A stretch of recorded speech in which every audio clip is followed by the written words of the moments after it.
We follow these three amazing families. And possibly the cutest little creature in all of the animal kingdom.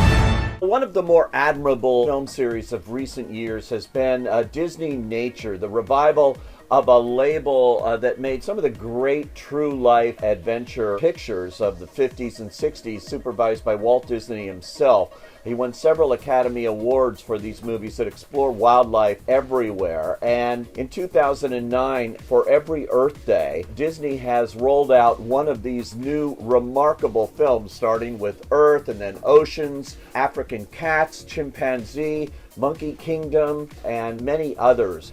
This is continuing this year with the Earth Day release this week of Born in China, and it may be the most ambitious and certainly most beautiful of all the Disney nature films we have seen yet. Yaya's instinct is to keep her cubs safe.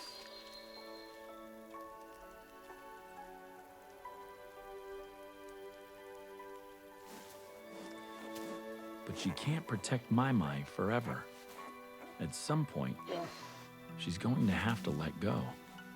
This one takes us to a China, quite frankly, most people have probably never seen before, including the Chinese people. Normally we see scenes bustling with people in the big cities of Beijing and Shanghai. Not this time. This goes deep into the wilderness, into the mountains, high into the top altitudes of this vast country, and we see nature at its finest and at its most thrilling here, following a number of different animals indigenous to China itself, including, of course, the lovable pandas. One of the main characters here is a mother panda bear bringing up her baby panda, teaching him the ropes, and it is not only funny, it's also touching. There are also the snub-nosed monkeys, and this one centers on a young monkey who is rather jealous of his new sibling sister here, and it's their relationship that gets the most attention. But there are some exciting scenes between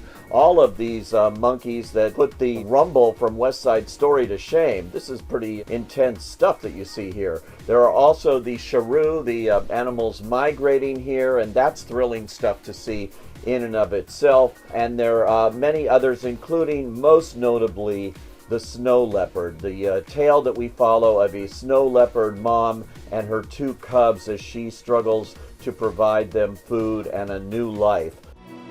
At an altitude of 14,000 feet above sea level, the climate here is too cold for most mammals. But Dawa thrives here. That is beautiful. Snow leopards have rarely, if ever, been seen on film before, and certainly snow leopard cubs have never been seen, and this took months of just sitting there with these extraordinary cinematographers from all over the world who plant their cameras there waiting for the sighting of these animals. Disney Nature then puts it together under the direction this time of Lu Xuan, and puts it together as a compelling story. It's narrated by actor John Krasinski. He does a great job here, and he brings all of these different disparate stories together for us, and makes it not only beautiful and stunning to watch, but a great tale that we can follow. And it's for everybody of all ages. It's rated G, of course. What is this stuff?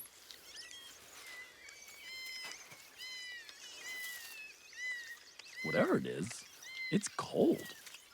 Beautifully shot, and great music by Emmy-winning composer Barnaby Taylor that has the sounds of China mixed in with a big orchestral score you rarely hear these days. This is a movie that should be seen on the big screen. It is just magnificent as it starts with the red-crowned cranes and ends with them as well. It's the circle of life. This takes place at each season, beginning with spring and moving through them to harsh winters and summer and back to spring again. It's a great device, I think, storytelling device. This movie is a must-see if you love nature, if you love films of this type. I congratulate Disney because, as always, a lot of the box office gross from the first week receipts will go, in this case, to the World Wildlife Fund. And they have given to these wildlife charities for every movie they've released under Disney Nature and raised millions of dollars in special projects. It's really impressive for a big movie company that you think is only interested in the bottom line. They aren't, and these films prove it. I highly recommend Born in China. I say, go.